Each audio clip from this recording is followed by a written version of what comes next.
Good afternoon, learners. I am Dr. Munish Kumar Bharadwaj from School of Engineering and Technology.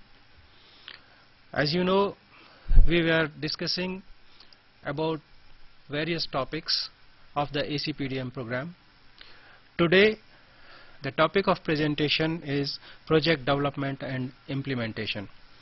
This belongs to block 3 of your course BEE 003, the name of which is Management of Power Distribution. Today we will have 3 presentations, 2 by Mr. Umesh Malviya.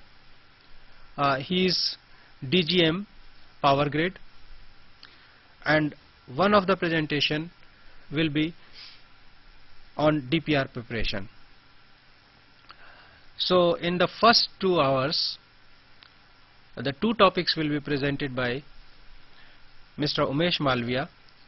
First is project development and project management, and second topic will be turnkey contracts and unit rate contracts. So let's begin with our first presentation, project development and project management. Now I request Mr. Malviya to please proceed. Thank you. Good afternoon. Project development and project management in the context of distribution system management is very critical component, and we have to try to bring the practical aspect in our presentation. Before the learning objectives of this particular unit is already elaborated, and I'm just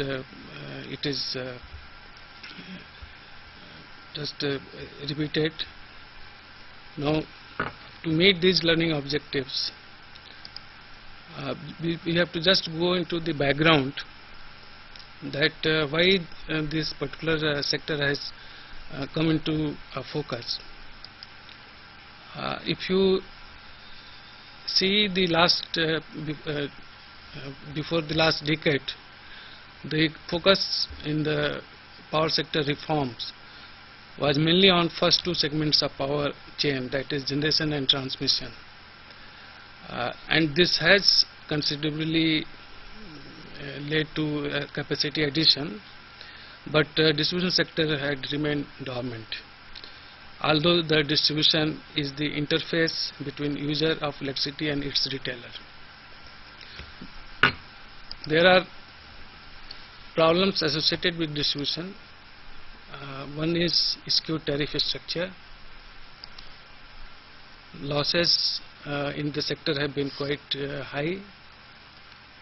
Then T&D losses due to the theft and other reasons have been major worry. Then gap between cost of supply and average tariff is quite high.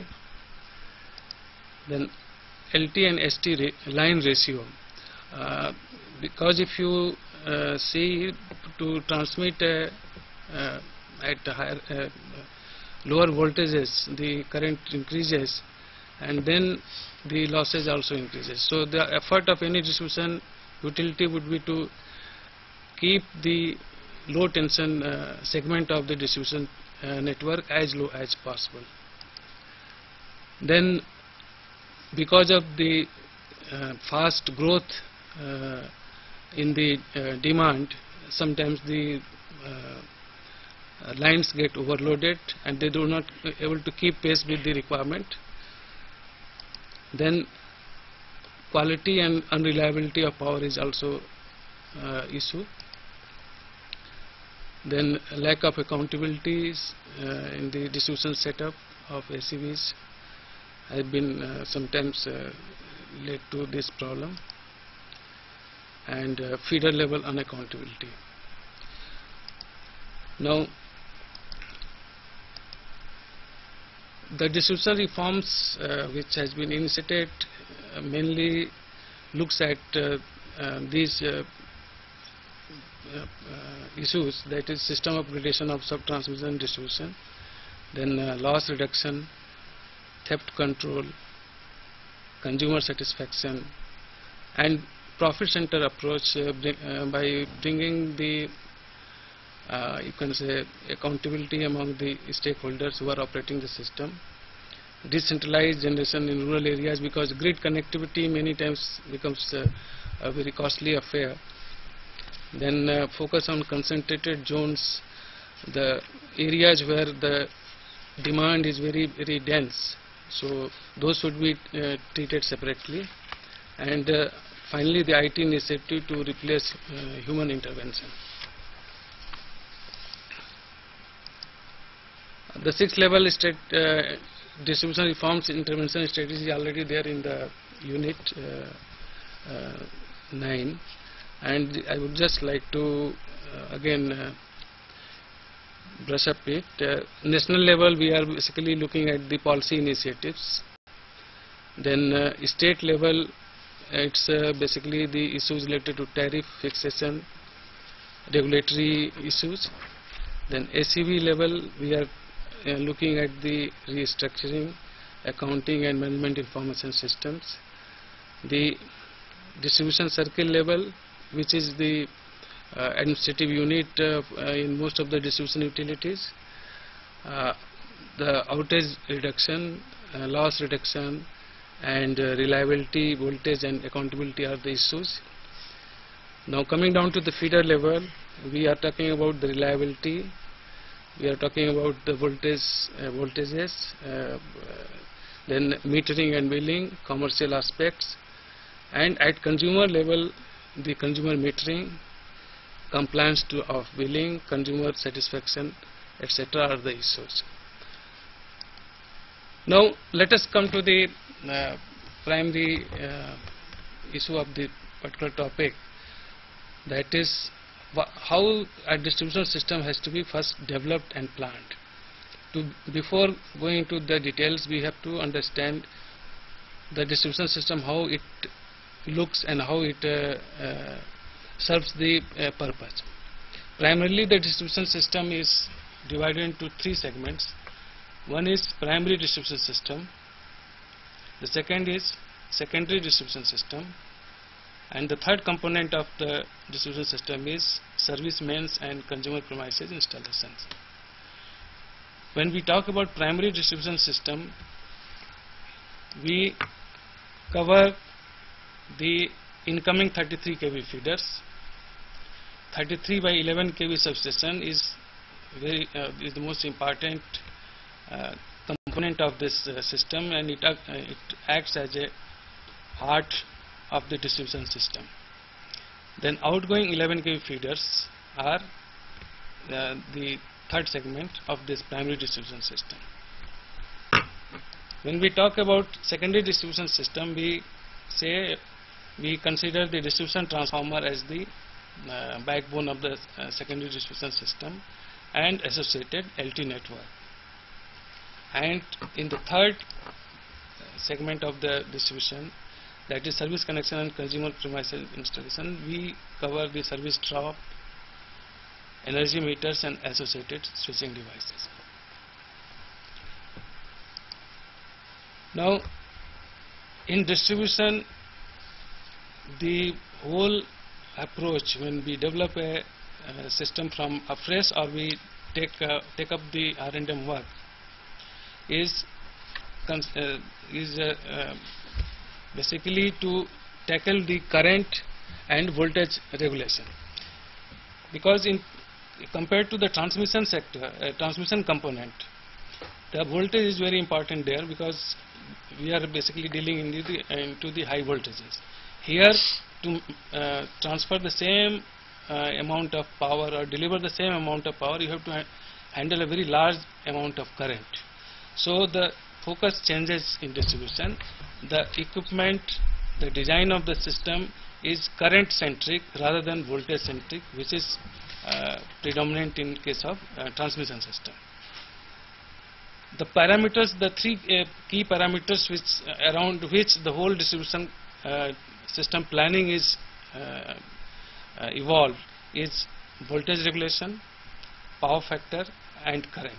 When we say current, we talk about the impact of high current in a distribution system. We talk about how to handle those high currents in distribution system, how the equipment, the connecting equipment, the conductor, the risers and all those things, how they should be designed to handle a very large amount of current. So planning and designing a distribution system is one of the most fundamental activity of project development. When we say planning, means we have to plan in a systematic way to see whether we are able to meet the current requirement, or we are planning the system for 5 years or 10 years future growth also. And to achieve this, we have to develop a system wherein we dovetail the existing distribution network into the new network properly. I'm just give you a practical case here. I will just explain. Say this is related to the rural electrification system planning. What normally has been prescribed in this approach is that the 33 kV level planning shall be done at the district level. And you can see from this slide, the district level planning basically is taking care of the existing 33 kV substations, how they are interconnected, and new substations, how they are being where they are being located, and ultimately it has to be planned in a way that each substation has at least 2 independent sources of supply, and for that basic work has to be done before proceeding with the project. The second level of planning is basically block level planning. Now we are coming from macro level, we are coming to the micro level. At block level planning, basically we plan the 11 kV feeder network, how it has to crisscross the whole geographical area. That is the intent of this planning level, and the real case is there in this slides. You can see the existing network in red, then spur lines and the trunk lines. Basically at 11 kV line, if the system is a radial system, the main line which emanates from the substation. Mr. Malvi, I would like to request here that please explain the color coding here in this slide. Some lines are red, are shown in red, some lines are shown in blue. So please, because this is not visible from the graphic here, from the red line is basically the trunk line, which is emanating from the substation. And then the blue line is spur line, which is going into the respective directions of the villages, and yellow line is where the system is already weak and we have to strengthen the system.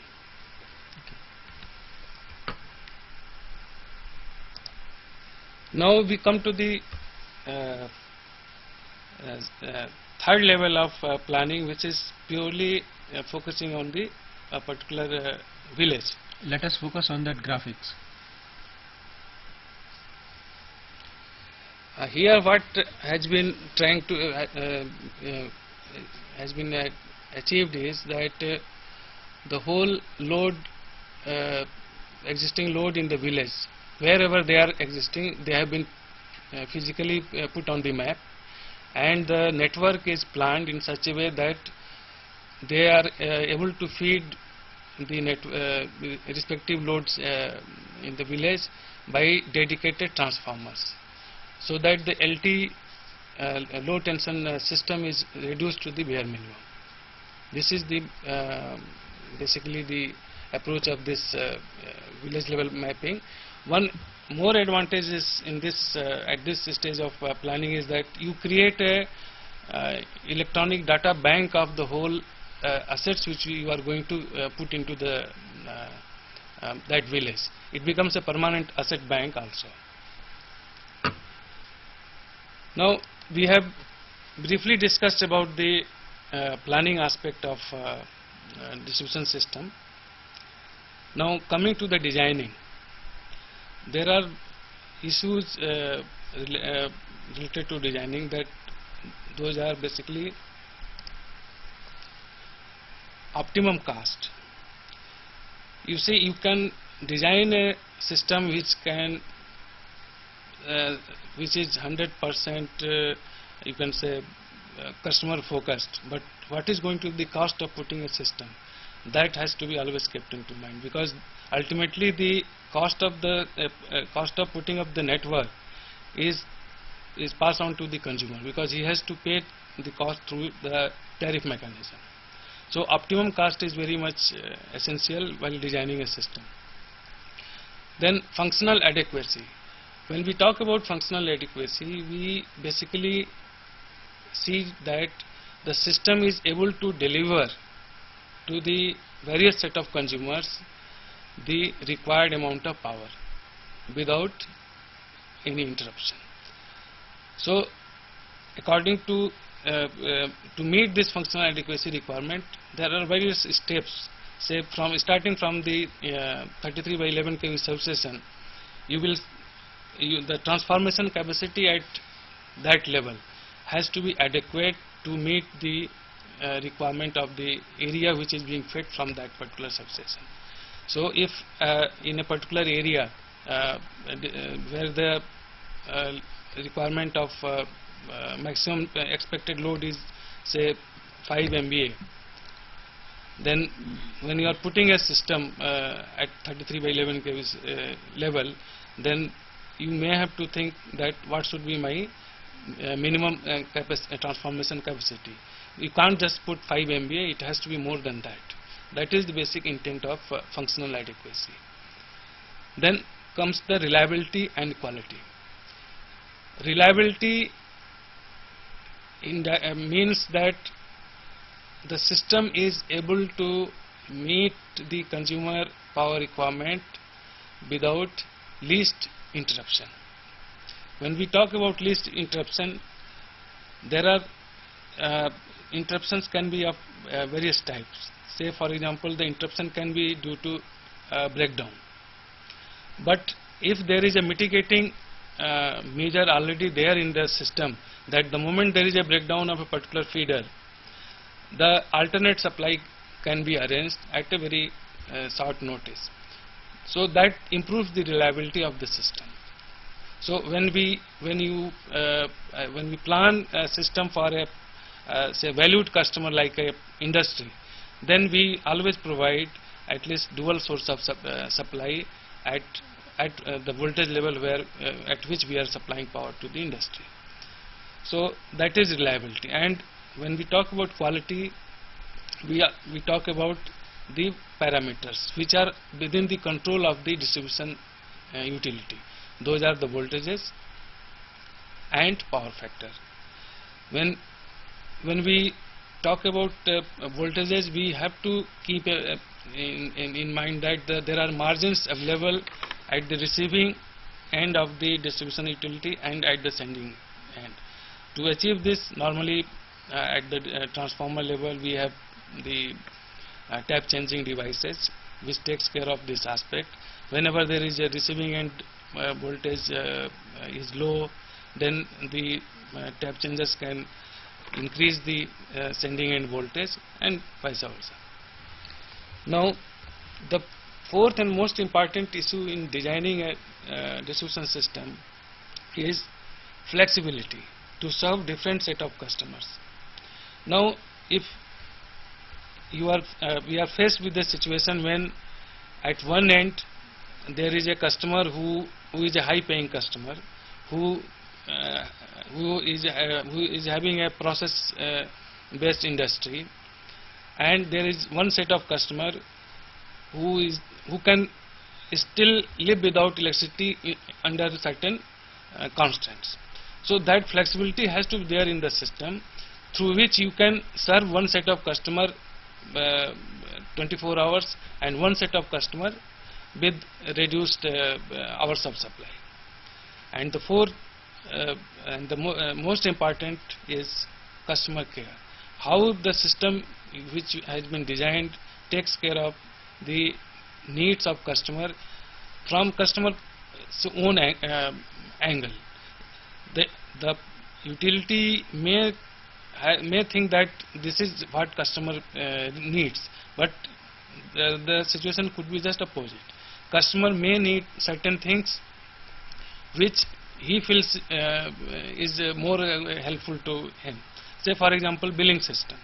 If we are designing a system where the bills are to be collected by the customer, probably we are not understanding the actual requirement of the customer. So the bill delivery system has to take into account this aspect. Similarly, the collection mechanism.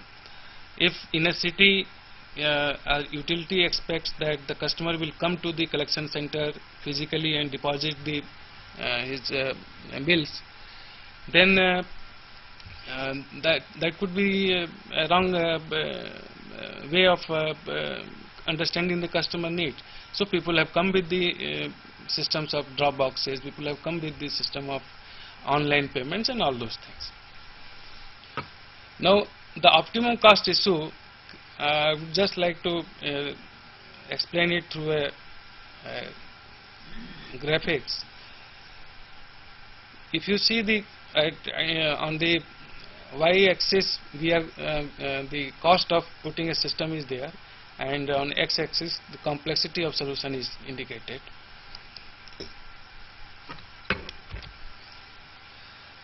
And the investment, maintenance and operation costs are in the second graph, and the cost of damages due to non-reliability, and you have to find optimum cost in between.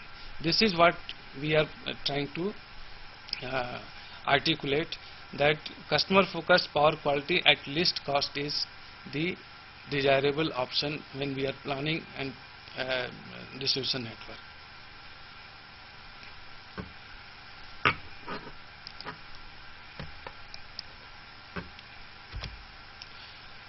Now another aspect of designing is that when we are talking about the cost optimization, that you can have 2 or 3 alternatives to meet a particular requirement.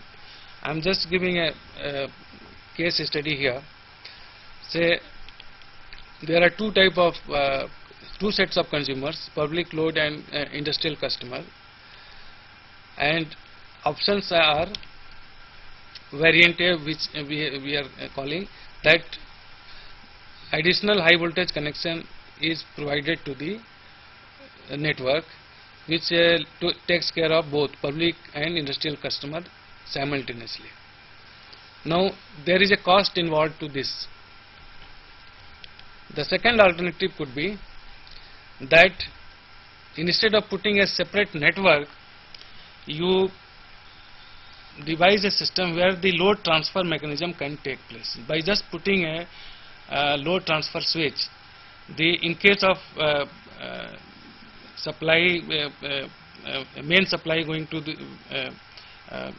disrupted to the industrial and public load customers, from transfer switch it can be possible to connect to the another network. Now if we see the cost associated with both, in case of A, you are able to meet the requirement of both set of customers at the same level of reliability. In B, the reliability of industrial customer is very high, whereas we are sacrificing the reliability of public load. if in the second option the cost is 100%, in the first option it could be 325%. Now one has to make a choice here, whether the public load set of group of consumer can remain with 200 minute per annum non-availability of power, and invest only bare minimum you can say an infrastructure, or you want to keep both the set of consumers at par with least interruption. So choice has to be made by the utility based on these issues. Now we have briefly touched upon the planning and designing aspect, and the basic approach how to deal these two issues. Now coming to the project management, briefly the issues which are associated in case of project management is time, quality, cost and environment.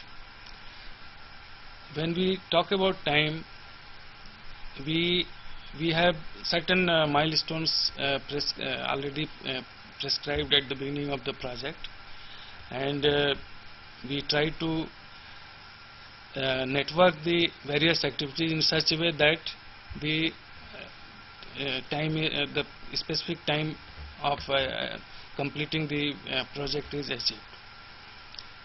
Now there are various tools to achieve these objectives, and there are scientific tools available, and depending upon the complexity of the project, those software based tools are used. I think very popular project management tool, that MS Project, is extensively used, and I would like to just show, if you see the slide, it's not very clearly visible, but the various major activities are have been you can point out and read out these activities. Say this is the zero date, that is when the agreement between two entities are signed, and then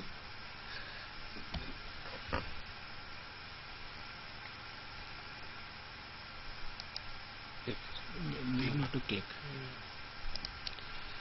And the basic activities are basically the tendering process, then award placement of award, then supply, erection and commissioning.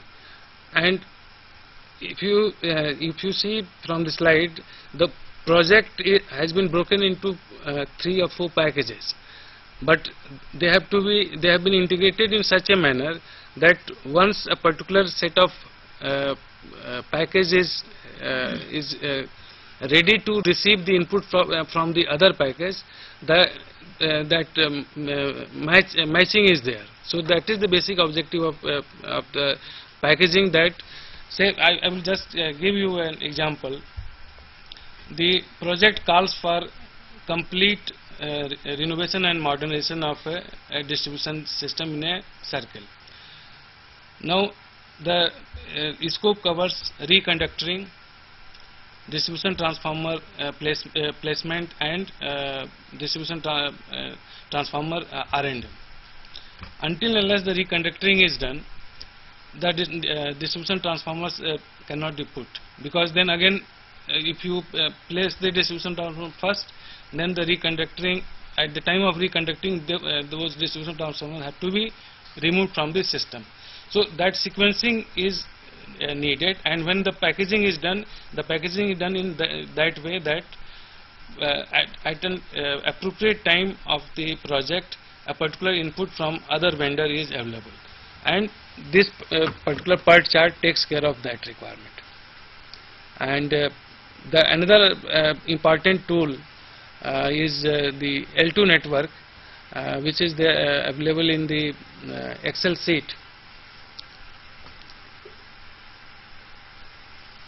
If you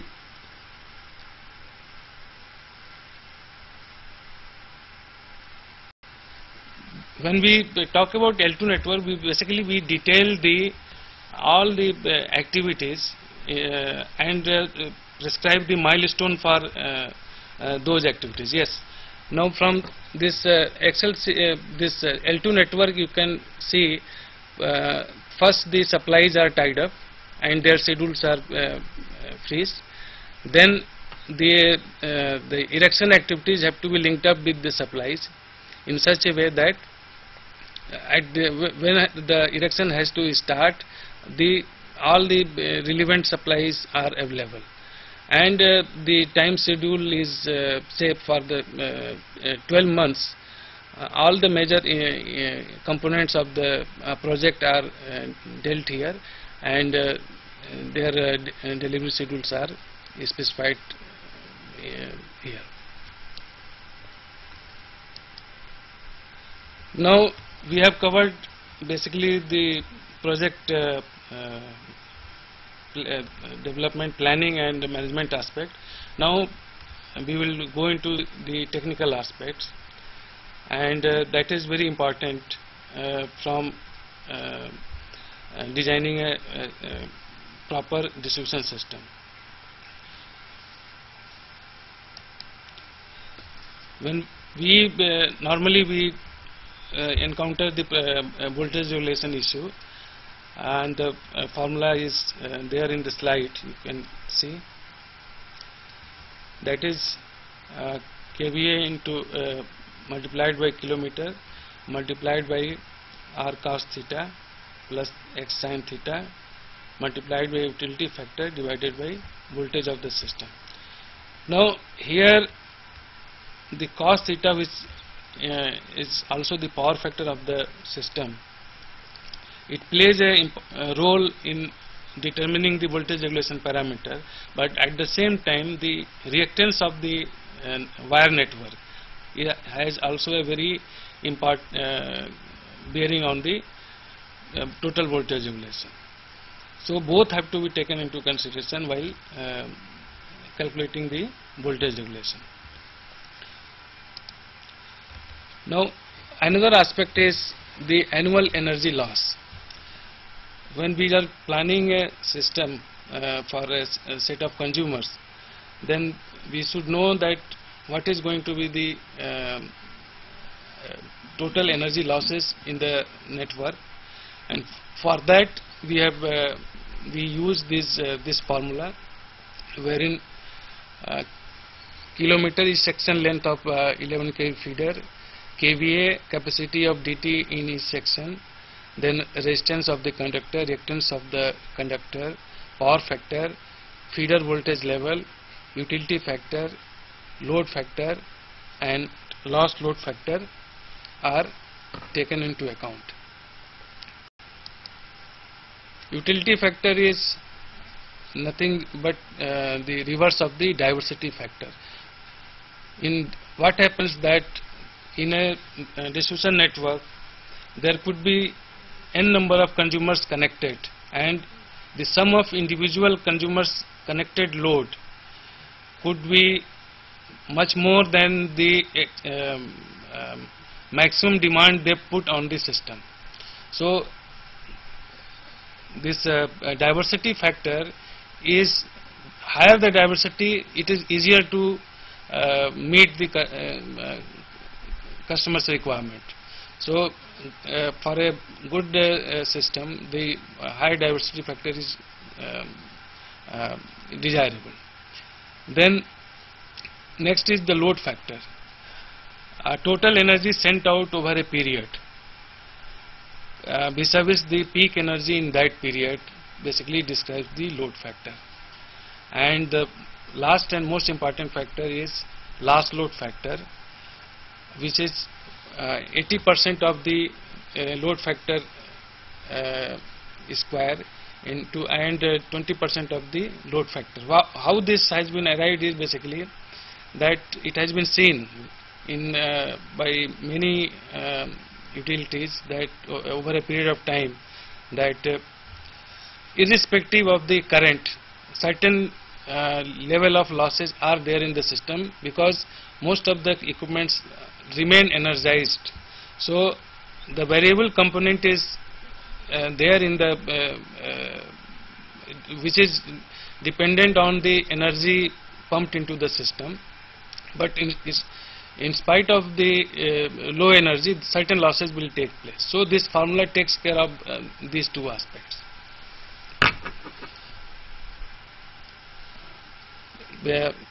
If you go through the Excel sheet,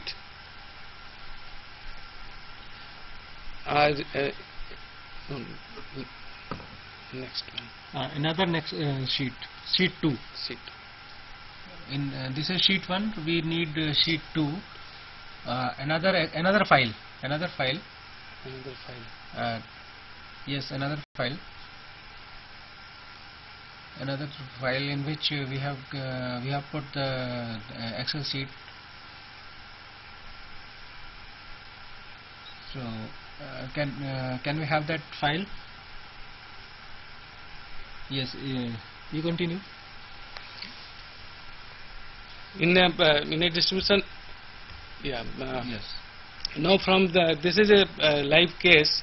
We have actually done this calculation for different feeders, and from this you can see that at for a particular feeder, the distribution transformers at various places, where they are exactly located, at what length they are exactly located, and what is the connected load with those individual distribution transformers.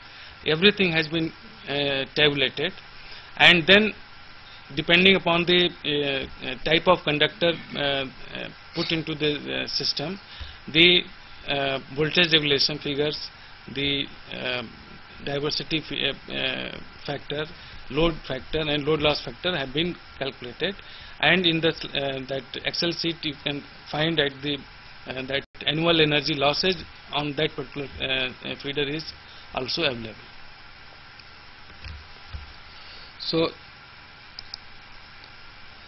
now we will try to cover the distribution automation and IT enabled services, because nowadays quite a good amount of focus is there to reduce the human interface, as well as certain activities are more efficiently performed using the IT and automation devices. For an ideal modern technology driven distribution system, these are the basically parameters. Say GIS is one of the tools, that is Geographic Information System. Then asset management is one of the areas which is has to be seen from the enterprise point level. Then distribution management system, then billing and metering, then financial accounting, enterprise resource planning, and SCADA, supervisory control and data acquisition system, comes at the hub of the whole system. It integrates all these peripheral activities, and the real-time data of the system is put into the enterprise data interface. In many places in the country, the SCADA DMS system is either operational or is under developmental phase. Right now, it is mostly in the cities like Hyderabad, Mumbai, and in cities like Patna it is under construction.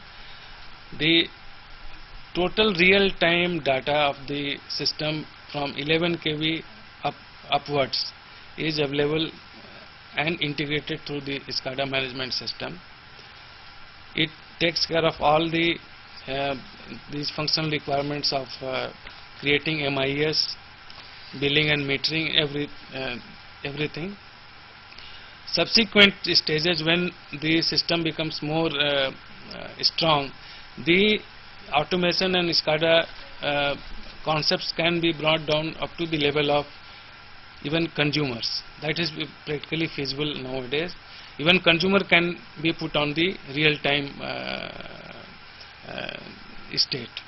But most of the places where the SCADA has been implemented or is under implementation, the real-time integration is up to the level of 11 kV.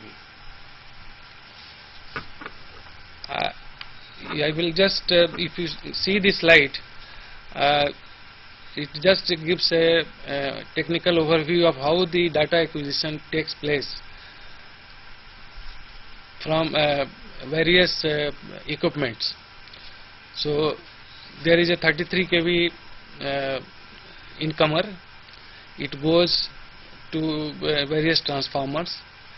Then 11 kV feeders are there, and ST high value consumers are connected with those 11 kV bus directly. Now when we have to take real-time data from transformer, then both ends of the transformer will have the remote terminal units, RTUs, which will capture the real-time information, including the tap changer position, and transmit to the control center. Similarly, at 11 kV level, the data acquisition at the circuit breakers level is captured and brought to the control center. In the next phase of SCADA DMS development in distribution, the distribution transformers will also be covered, which is shown in the slide in the second phase. The distribution transformers and feeders, LT feeders are, which brings the consumer directly into the real time domain, is possible.